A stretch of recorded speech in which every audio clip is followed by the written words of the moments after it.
What's up, you guys? This is DRose back with another video, and in this video today we are talking about the man himself, Derrick Rose. And man, once he announced that he was retiring, you could just feel the presence on social media, especially with fans and people giving tribute to him and all the franchises he's played for, especially of course Chicago.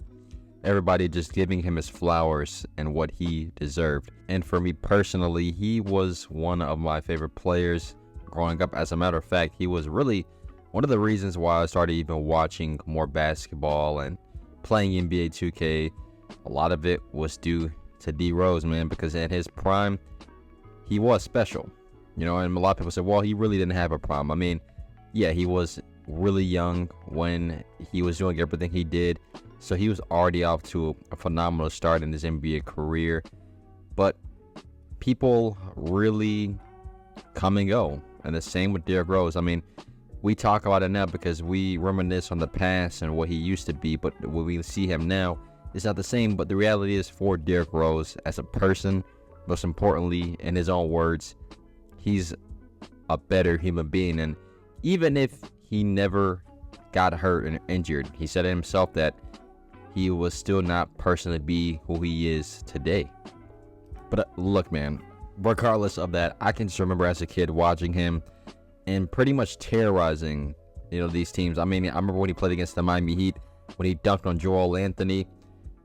This guy was undoubtedly one of the most athletic point guards to ever play this game. It's really not even a question. It's not really a debate. And a lot of people compare him to John Morant, compared to Russell Westbrook. I think Westbrook and DRose really set the standard when it comes to these point guards who are highly athletic. Russ, though, he was very overt with his style of play. He just showed you how dominant he was in that way when dunking on you and showing that raw emotion. But Derrick Rose was like a silent assassin on the court. You know what I'm saying? Like, he was low-key about it. When he dunked on you, it's like boom. Like the whole world could hear that dunk. Let's not forget that time he dunked on Goran Dragic as well too, man. That was just crazy.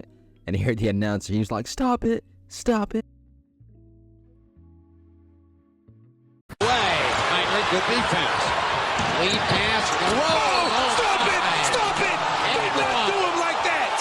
What are you doing, Dragons? Did you not get the memo? Derrick Rose can go upstairs.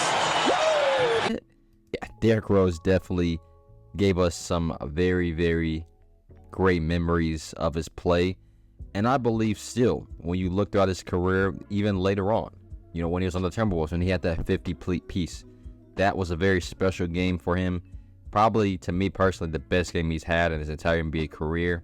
It really just, me personally, gave a great example of what it means to really just not give up, because the man, he's been through adversity on the court, off the court, but most importantly, when it comes to speaking on the court, he dealt with injuries for pretty much the rest of his career. And imagine people always saying, man, him in his prime, he was just so good. He was just a bit great. Like, man, what if? And we can all kind of go on and on about what could Derrick Rose be, what accolades he would have had of this and that. But the reality is that in a way, he still won, because the way he is now as a player, the way he is as just a human being in general, he is a better man.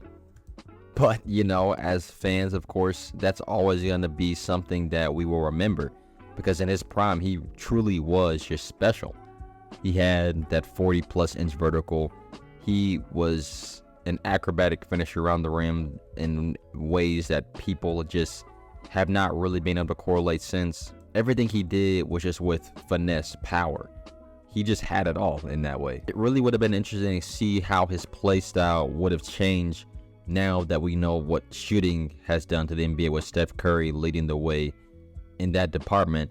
It would have really been interesting to see how Derrick Rose, I mean, he did obviously do that throughout his NBA career later on, but just in his prime, still with that athleticism as it declined through time, like what could have possibly happened more in that way too. But I think really one of the biggest questions when it comes to Derrick Rose and what people are going to discuss is he a Hall of Famer or not? Well, using a comparison to another player for Derrick Rose and how his career turned out, a great example of this is Penny Hardaway. Penny Hardaway played around 700 games throughout his NBA career, just like Derrick Rose, but of course, in his prime, when he first came to the league, he was an amazing player. We saw what he did with the Orlando Magic, but injuries really derailed his career. And it's about 4 All-Star appearances. I believe he's a 3-time All-NBA player. And Derrick Rose, he's made the All-NBA team 3 times. He's an MVP. So in a way, except that MVP, Derrick Rose and Penny Hardaway's careers kind of turned out the same way in a sense. But what makes it more complicated in this scenario for Derrick Rose is that pretty much every NBA MVP has made it into the Hall of Fame. And just looking though at the trajectory and how Derrick Rose's career turned out, well, it's really not fully enough.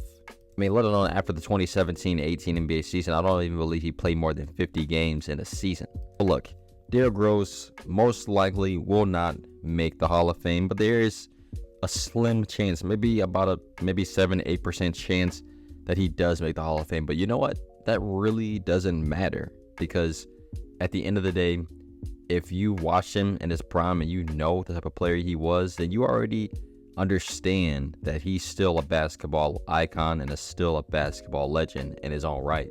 Another guy who kind of reminds me of these guys who I talked about with Penny Hardaway and of course with Derrick Rose is Brandon Roy. Brandon Roy, another guy who had knee problems throughout his whole NBA career. His career was cut drastically short because of it. And I believe that Brandon Roy had the potential really to be super elite in that class of players who we talk about now, because he really was just that good. His game would translate in today's NBA perfectly because he also could shoot really well too, which made it even better. But we're not talking about him. It's about DRose. But it just makes you think though about other guys throughout NBA history as well who had so much potential, but their careers are kind of cut short. But lucky enough for Derrick Rose, he still played 15 years in the league. He gave it his all.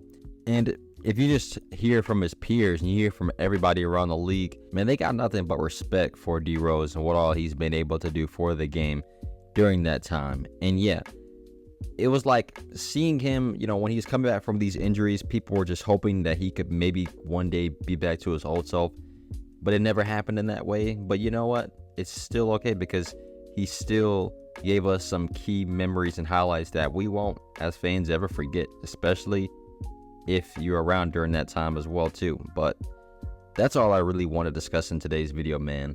DRose, I just had to pay my respect to him because he was a key role. I have his jersey and I'm just very grateful I got that at a very young age. Yeah, man, he's awesome. But I hope you guys enjoyed this video today. Don't forget to leave a like and subscribe to the channel for more basketball content each and every single week. Have a great day. Peace.